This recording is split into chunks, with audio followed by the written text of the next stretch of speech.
여호와는 의로우시도다. 그러나 내가 그의 명령을 거역하였도다.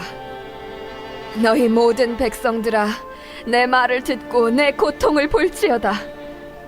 나의 처녀들과 나의 청년들이 사로잡혀 갔도다.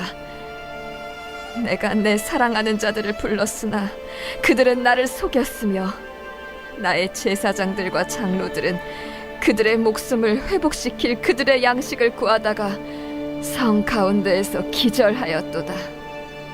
여호와여 보시옵소서. 내가 환난을 당하여 나의 애를 다 태우고 나의 마음이 상하오니 나의 반역이 심히 크미니이다. 밖에서는 칼이 내 아들을 빼앗아가고 집안에서는 죽음 같은 것이 있나이다. 그들이 내가 탄식하는 것을 들었으나 나를 위로하는 자가 없으며, 나의 모든 원수들은 내가 재난당하는 것을 듣고 주께서 이렇게 행하신 것을 기뻐하나이다. 그러나 주께서 그 선포하신 날을 이르게 하셔서 그들이 나와 같이 되게 하소서. 그들의 모든 악을 주 앞에 가지고 오게 하시고 나의 모든 죄악들로 말미암아 내게 행하신 것 같이 그들에게 행하옵소서. 나의 탄식이 많고 나의 마음이 병들었나이다. 할렐루야. 오늘 말씀 묵상에 함께 하실 여러분 모두를 주님의 이름으로 축복합니다. 오늘 하루도 말씀에 의지하여 승리하시기 바랍니다. 우리 삶의 고난과 고통의 이유를 다 헤아리기는 참 어렵습니다. 오늘 본문의 유다 백성처럼 우리 죄악에 대한 징계로서 당하는 고통이 있습니다. 때로는 악인들에 의해서 무고하게 당하는 고통도 있을 수 있고요. 때로는 하나님의 뜻을 위하여 의인이 당하는 고난도 있습니다. 오늘 본문에서 우리가 배워야 할 것은요, 고난이 고통으로만 끝나지 않도록 마땅히 하나님 앞에 보여야 할 반응으로 나가야 한다는 겁니다. 오늘 본문 유다 백성이 당하는 고통은 분명 그들의 죄악으로 말미암는 고통이었습니다.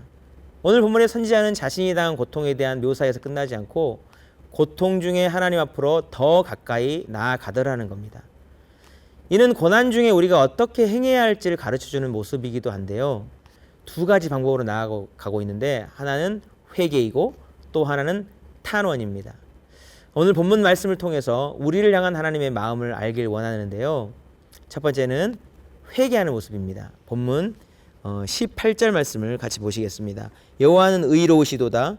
그러나 내가 그의 명령을 거역하였도다. 너희 모든 백성들이 내 말을 듣고 내 고통을 볼지어다. 나의 처녀들과 나의 청년들이 사로잡혀 갔도다. 아멘. 선지자는 자신이 당하는 고난의 아픔을 이야기하면서도 하나님을 생각하며 고백하고 있습니다. 여호와는 의로우시도다. 그러나 내가 그의 명령을 거역하였도다. 보통 사람들은 예기치 못한 고난을 당할 때 고난의 원인이 무엇 때문인지를 찾습니다. 고통의 원인이 내부로부터인가 아니면 외부로부터인가? 보통 내가 무엇을 잘못해서 이런 고난을 당하게 되는가, 그것을 생각하게 되는데, 때로는 고난 없이 사는 악인들의 모습과 나를 비교하면서 내가 당하는 고난이 너무 부당하게 느껴지기도 하는 겁니다. 전지전능하신 하나님이라면 그런 고난을 다 알고 계실 텐데 왜 나에게만 이런 고난을 허락하셨는가라는 결론에 도달하게 되면 원망과 불평의 마음이 솟구쳐 오르는 겁니다. 왜 나만 이런 고난을 당해야 하는가? 내가 뭘 그렇게 잘못했단 말이지? 왜 나한테만 이리 하시는가? 하나님이 나를 싫어하시는 것은 아닌가? 사랑하는 여러분, 우리의 고통의 이유가 꼭 우리의 죄 때문만은 아니죠. 고난의 모든 이유를 다 설명할 수도 없습니다. 또한 죄 있는 사람이라고 해서 모두 다 당장 고난을 당하는 것도 아닙니다. 만일 하나님께서 죄에 대해서 즉시 심판하신다면 이 세상에 남아날 사람이 없을 것입니다. 그러니 모든 고난이 죄악에 대해 하나님께서 심판하시는 것이라고 그렇게 생각할 필요가 없다는 겁니다. 그러나 한 가지 중요한 것이 있긴 합니다. 분명히 하나님을 알고 하나님을 믿고 사는 사람이라면 고난을 통해서 자신의 모습을 하나님 앞에 돌아보게 되어 있다는 것입니다. 그리고 오늘 본문의 화자처럼 하나님 여호와는 의로우시도다 고백하게 하시며 아주 작은 죄라도 돌아보게 하시며 회개하게 하신다는 겁니다. 오늘 본문 20절 말씀도 함께 보시면요, 여호와여 보시옵소서. 내가 환난을 당하여 나의 애를 다 태우고 나의 마음이 상하오니 나의 반역이 심히 크미니이다. 밖에서는 칼이 내 아들을 빼앗아가고 집안에서는 죽음 같은 것이 있나이다. 아멘. 20절도 마찬가지죠. 자신의 환난과 고통의 힘듦을 이야기하면서도 나의 반역이 심히 크다라고 고백하며 하나님 앞에서 자신의 모습을 되돌아보고 회개의 자리로 나아가더라는 겁니다. 화자는 자신의 지금에 처한 고난의 상황을 밖에서는 칼이 내 아들을 빼앗아가고 집안에서는 죽음 같은 것이 있다라고 했습니다. 바깥으로 나가지도 못하고 집 안으로 들어가지도 못하는 아무것도 못하는 상황이라는 겁니다. 이런 상황에 이 선지자가 택한 방법이 무엇인가? 바로 회개였다는 겁니다. 사랑하는 여러분, 고난은 참 힘든 것이죠. 그러나 회개라는 방식을 통해서 하나님께로 더 가까이 나아간다면 고난은 결국 축복이 되는 겁니다. 회개는 나를 새롭게 하는 자리며 하나님의 마음을 돌이키고 회복의 자리로 나아가는 열쇠가 되기 때문에 그렇습니다. 여러분 아시다시피 예수님과 3년 동안 동고동락했던 12제자 모두가 배반을 했죠. 수제자 베드로도 예수님을 배반했습니다. 그런 그들이 어떻게 다시 기회를 얻어 주님의 위대한 일에 쓰임받을 수 있었습니까? 그들은 회개했습니다. 그들에게는 영적 찔림이 있었고요. 반응하고 주님께 돌아왔습니다. 여러분 베드로가 회개하고 돌아와 성령 받은 후 그 첫 설교 가운데 얼마나 강력한 은혜가 임했는지 아시죠? 사도행전 2장 38절 함께 보시겠습니다. 너희가 회개하여 각각 예수 그리스도의 이름으로 세례를 받고 죄사함을 받으라. 그리하면 성령의 선물을 받으리니 아멘. 이 말씀을 전한 후 3,000명이 회개하는 역사가 일어났습니다. 그 회개가 성령 임하는 자리가 되었고요. 하나님이 그를 들어 쓰시는 자리가 되었습니다. 그러나 제자 중 한 명은 그 모든 기회를 놓쳐버렸습니다. 회개할 기회를 버리고 스스로 목숨을 끊어버렸습니다. 사랑하는 여러분, 우리 하나님은 의로우신 분이십니다. 하나님은 무고하게 고난을 당하도록 내버려 두시지 않으십니다. 우리가 당하는 고난이 무엇 때문이신지 다 알 수 없습니다. 그러나 우리는 모두 하나님 앞에 죄인이라는 겁니다. 회개가 필요한 죄인이라는 겁니다. 우리 주님 약속했습니다. 요한일서 1장 9절 만일 우리가 우리 죄를 자백하면 그는 미쁘시고 의로우사 우리 죄를 사하시며 우리를 모든 불의에서 깨끗하게 하실 것이요. 아멘. 사랑하는 여러분, 의로우신 하나님 앞에 예수님 십자가 의지하고 담대히 나아가심으로 기회를 얻고 또 얻어 거룩한 자녀 되어 승리하시기를 주님의 이름으로 축복합니다. 또 하나 오늘 본문에서 선지자가 하나님께 나아가는 방법은 탄원이었습니다. 탄원은요, 억울하거나 딱한 사정을 하소연하여 도와주기를 바라는 그런 것인데요. 본문 21절을 보시면 그들이 내가 탄식하는 것을 들었으나 나를 위로하는 자가 없으며 나의 모든 원수들은 내가 재난당하는 것을 듣고 주께서 이렇게 행하신 것을 기뻐하나이다. 그러나 주께서 그 선포하신 날을 이르게 하셔서 그들이 나와 같이 되게 하소서. 아멘. 선지자는 자신의 재난당하는 상황을 보고 기뻐하고 있는 그 사람들 때문에 탄식하면서 하나님께 그들을 그냥 두지 마시고 갚아달라고 그렇게 요청하고 있습니다. 주께서 선포하신 날을 이르게 하셔서 그들이 나와 같이 되게 하소서. 그렇게 기도했습니다. 나도 죄로 말미암아 징계를 당하고 있는데 그들도 나와 똑같이 되게 해달라고 요청하는 거죠. 자신이 징계를 당하고 있는데 어떻게 이렇게 담대하게 말할 수 있을까요? 그는 하나님이 어떤 분이신지를 너무 잘 알고 있는 겁니다. 그리고 여전히 하나님의 약속을 믿고 있고요. 하나님과 자신과의 관계에 대한 신뢰가 있는 겁니다. 하나님은 공의의 하나님이시며 사랑의 하나님이시다.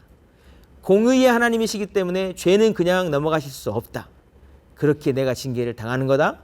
그러나 공의의 하나님이시기에 자신을 조롱하는 그런 사람들의 악도 심판하시는 것이 맞다는 겁니다.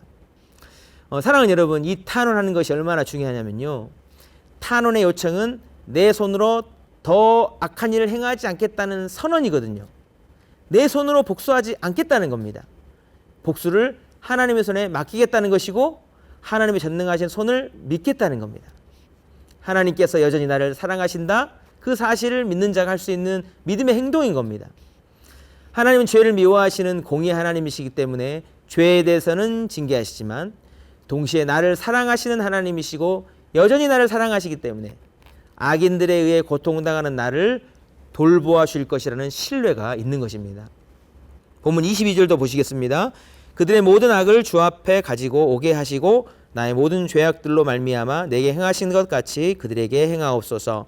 나의 탄식이 많고 나의 마음이 병들었나이다. 아멘. 나의 모든 죄악들로 말미암아 내게 행하신 것 같이 그들에게 행하옵소서. 화자는 자기도 죄로 말미암아 그런 고통을 당하고 있음을 인정하고 있죠. 그러면서도 사탄이 주는 감정, 죄책감과 수치심에 묶여서 눌려있지 않습니다. 거기서 하나님을 바라보면서 악인들에게도 그대로 행하여 달라고 요청하는 겁니다. 이는 하나님이 여전히 나를 사랑하신다는 믿음이 없이는 하기 쉽지 않은 일인 거예요. 이런 탄원을 정말 잘하는 사람 중 한 명이 다윗이죠. 그가 고난 중에도 죄악으로 말미암는 징계 중에도 악을 악으로 갚지 않고 하나님께 탄원의 기도를 드릴 수 있었던 이유는 하나님과의 좋은 관계 때문이었습니다. 고난 때문에 하나님이 나를 미워하신다가 아니라 하나님이 나를 여전히 사랑하신다는 것을 알고 있었다는 겁니다. 다윗이 극한의 고난 중에 하나님께 탄원의 기도를 드렸던 곳 같이 한번 보시겠습니다. 시편 55편 9절인데요. 내가 성내에서 강포와 분쟁을 보았사오니 주여 그들을 멸하소서, 그들의 혀를 잘라버리소서. 아멘. 얼마나 사람으로 인해서 고통을 당했으면 주여 그들을 멸하소서, 그들의 혀를 잘라버리소서라고 탄원하겠습니까? 연결되는 시편 55편 12, 13절을 한번 읽어드리겠습니다. 나를 책망하는 자는 원수가 아니라 원수일진데 내가 참았으리라. 나를 대하여 자기를 높이는 자는 나를 미워하는 자가 아니라 미워하는 자일진데 내가 그를 피하여 숨었으리라. 그는 곧 너로다, 나의 동료, 나의 친구요, 나의 가까운 친우로다. 아멘. 가장 가까이 함께했던 친구로부터 이렇게 배신을 당해 너무 괴로운 상황이었음을 알게 됩니다. 그런데 스스로 복수하지 않고 하나님께 탄원을 하고 있는 거예요. 사랑하는 여러분, 우리도 극심한 고난의 자리에 거하게 될 때가 있죠. 성경의 말씀처럼 죄가 있어 매를 맞는 그런 고난을 당해서는 안 될 겁니다. 때론 부당하게 고난을 당할 수도 있고 예수님처럼 선을 행함으로 고난을 당할 수도 있습니다.